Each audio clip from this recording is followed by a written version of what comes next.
vous amassez pas des trésors sur la terre, où la teigne et la rouille détruisent et où les voleurs percent et dérobent, mais amassez-vous des trésors dans le ciel, où la teigne et la rouille ne détruisent point, et où les voleurs ne percent ni ne dérobent. Car là où est ton trésor, là aussi sera ton cœur.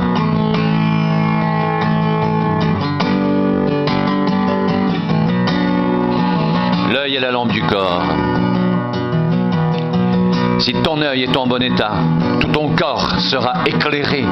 Mais si ton œil est en mauvais état, tout ton corps sera dans les ténèbres. Si donc la lumière qui est en toi est ténèbres, combien seront grandes ces ténèbres? Nul ne peut servir de maître, car ou il haïra l'un et aimera l'autre, ou il s'attachera à l'un et méprisera l'autre. Vous ne pouvez servir Dieu et Mammon. C'est pourquoi je vous dis, ne vous inquiétez pas pour votre vie, de ce que vous mangerez, ni pour votre corps, de quoi vous serez vêtus. La vie n'est-elle pas plus que la nourriture, et le corps plus que le vêtement? Regardez les oiseaux du ciel, ils ne sèment ni ne moissonnent, et ils n'amassent rien dans des greniers, et votre Père céleste les nourrit. Ne valez-vous pas beaucoup plus qu'eux? Qui de vous, par ses inquiétudes, peut ajouter une coudée à la durée de sa vie?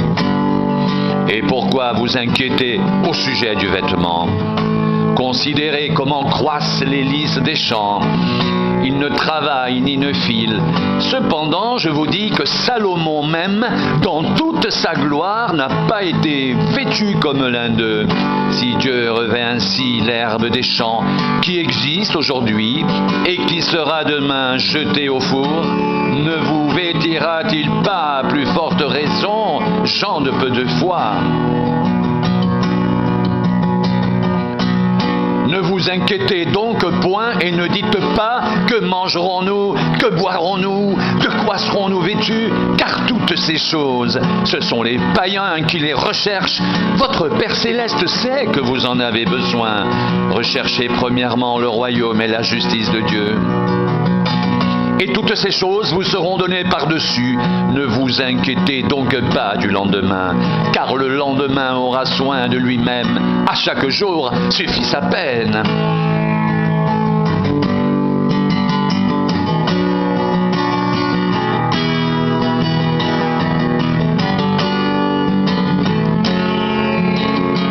Comme sa divine puissance nous a donné tout ce qui contribue à la vie et à la piété, au moyen de la connaissance de celui qui nous a appelés par sa propre gloire et par sa vertu, lesquelles nous assurent de sa part les plus grandes et les plus précieuses promesses, afin que par elles vous deveniez participants de la nature divine, en fuyant la corruption qui existe dans le monde par la convoitise. À cause de cela même, faites tous vos efforts pour joindre à votre foi la vertu, à la vertu la science, à la science la tempérance, à la tempérance la patience, à la patience la piété, à la piété l'amour fraternel, à l'amour fraternel la charité.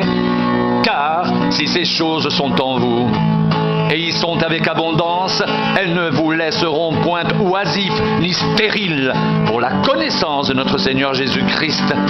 Mais celui en qui ces choses ne sont point est aveugle.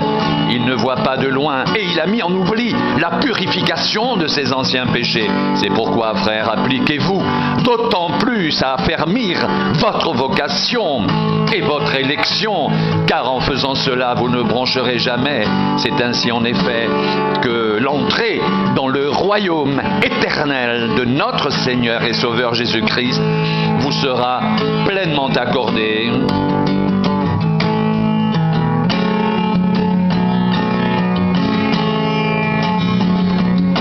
Voilà pourquoi je prendrai soin de vous rappeler ces choses, bien que vous les sachiez et que vous soyez affermis dans la vérité présente.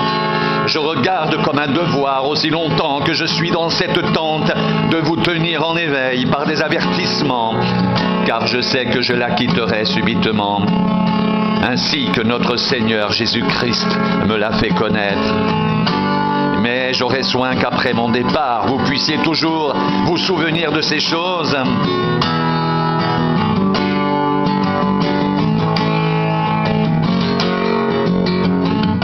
Ce n'est pas en effet en suivant des fables habilement conçues que nous vous avons fait connaître la puissance et l'avènement de notre Seigneur Jésus-Christ.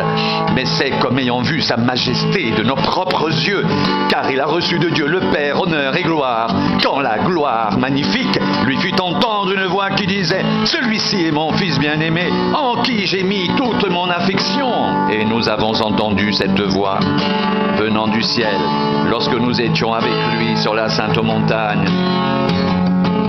Et nous tenons pour d'autant plus certaine la parole prophétique, à laquelle vous faites bien de prêter attention, comme à une lampe qui brille dans un lieu obscur, jusqu'à ce que le jour vienne apparaître, et que l'étoile du matin se lève dans vos cœurs, sachant tout d'abord vous-même qu'aucune prophétie de l'Écriture ne peut être un objet d'interprétation particulière.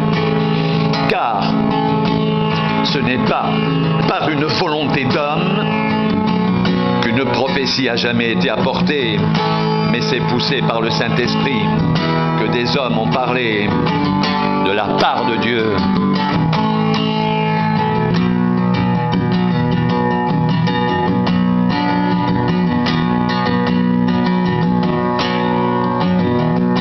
Cherchez premièrement le royaume et la justice de Dieu,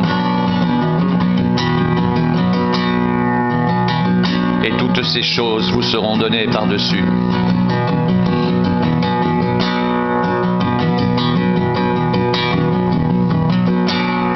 Appliquez-vous d'autant plus à affermir votre vocation et votre élection, car en faisant cela, vous ne broncherez jamais.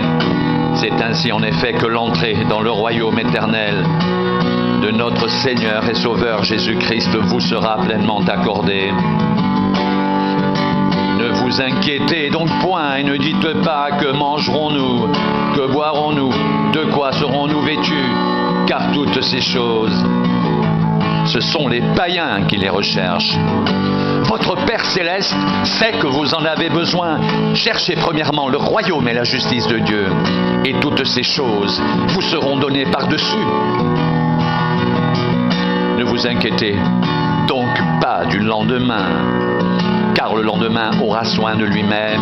À chaque jour suffit sa peine.